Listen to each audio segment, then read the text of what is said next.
Hello, Sagittarius, sun signs, rising signs, and moons.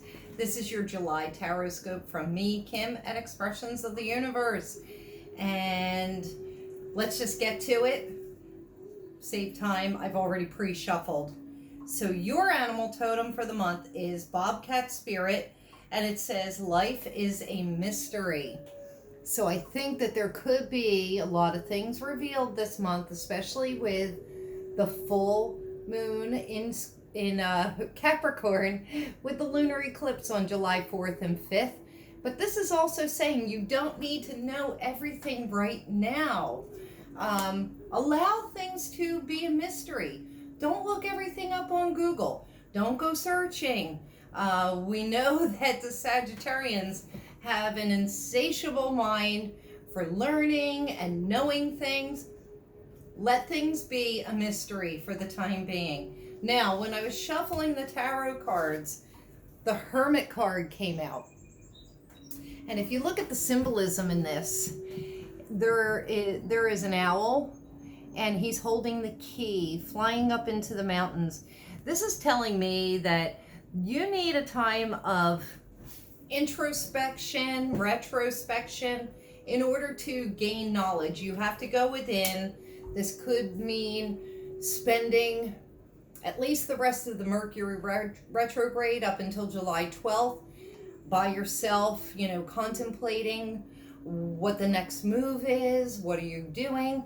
There are a lot of changes coming to the Sagittarians for the next 18 months. So you really need to take that respite and gear up for this season.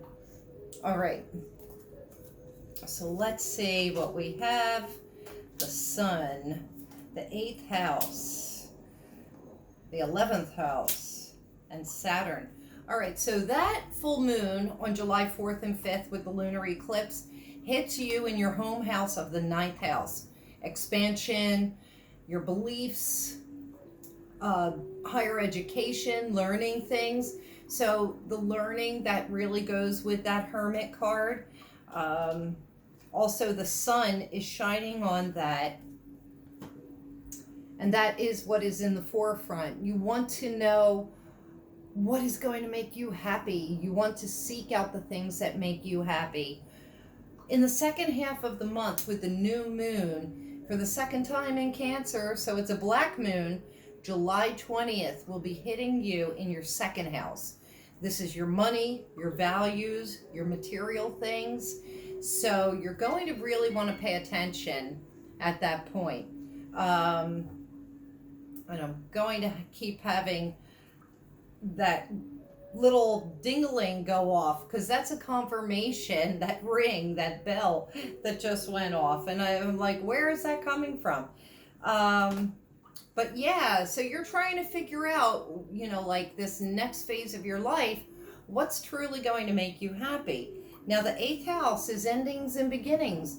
That's the underlying situation. There are a lot of things that you need to put an ending to, put to bed, put to rest, get rid of them, clear them out, clear the clutter, so that you can have the space and the room and the capacity for those new beginnings.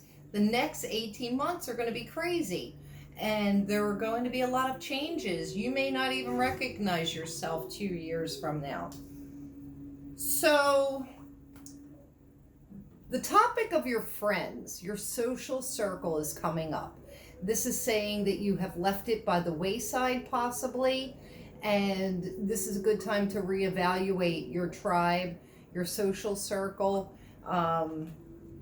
I feel as though that's part of what you're cleaning out and clearing out, is just kind of saying goodbye to old friends that no longer serve you based on the position that this is in. And you're coming up with a new set of rules, a new truth for yourself. So you're rewriting pretty much your whole entire diction of who you are and who you want to be seen as in the world. Okay. Vesta, the home and the hearth. That's where your sun is shining. the 11th house comes up again in the underlying situation. And it's on top of endings and beginnings. Interesting. The first house also is on top of the other 11th house card. It's about yourself. And then Uranus, innovations, lightning strikes. So we have Vesta shining on the home and the hearth. So that is where you're going to put your focus on. This is where you will find your happiness. Endings and beginnings are occurring in the 11th house. New friendships, new social circles. So that will be filling the void of what left. But this is also saying that there is a transformation of yourself and your self-image needed. Taking a very good look at yourself.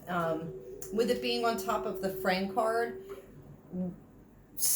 there were a lot of people that just weren't a good friend of yours, and also too, you weren't a good friend to them. So you want to take a look at that.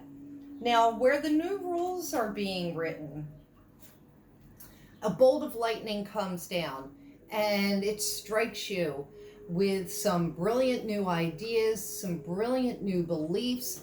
I really feel that that is a total transformation and expansion of your mind and your knowing and your knowledge. So we have the Three of Wands, and it's on top of the Sun card. I love the colors because they all match.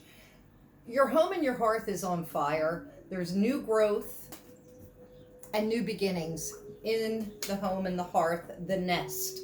I feel a lot of you Sagittarians, you're sprucing up the nest. You are redecorating, you are revamping, and you're making it a more inviting space. So this 11th house, the endings and the beginnings, it is the Ace of Wands.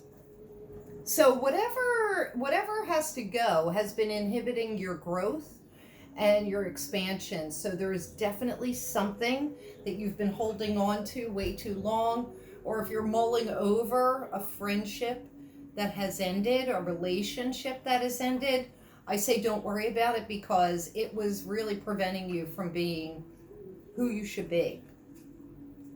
Now, on top of your self card and the 11th house, we have the universe, which is the world. And so this is saying that there could have been a lot of hurt feelings with some friendships because your friends mean the world to you and you mean the world to your friends.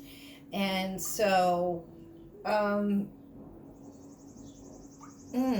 just can't quite put my finger on that, but just know, don't take anything personally. Don't make assumptions. There could still be an opportunity to patch things up. And then finally, oh, I love this. So on top of you rewriting the rules, coming up with the new ideas, we have the Earth Mother. So you will be entering into an extremely fertile period where your ideas will definitely come to fruition. But you've got to put that fire behind it and you have to put things to action. And that is all I have for you Sagittarians for July. I hope you like this video. If so, please share it with your friends. Comment me, give me some thumbs up. Check me out on Facebook, Instagram, YouTube, Twitter, Pinterest, and my website at expressionsoftheuniverse.com. I will see you next month, little centaurs. If you subscribe, click my head. All right. Have a great July. Bye.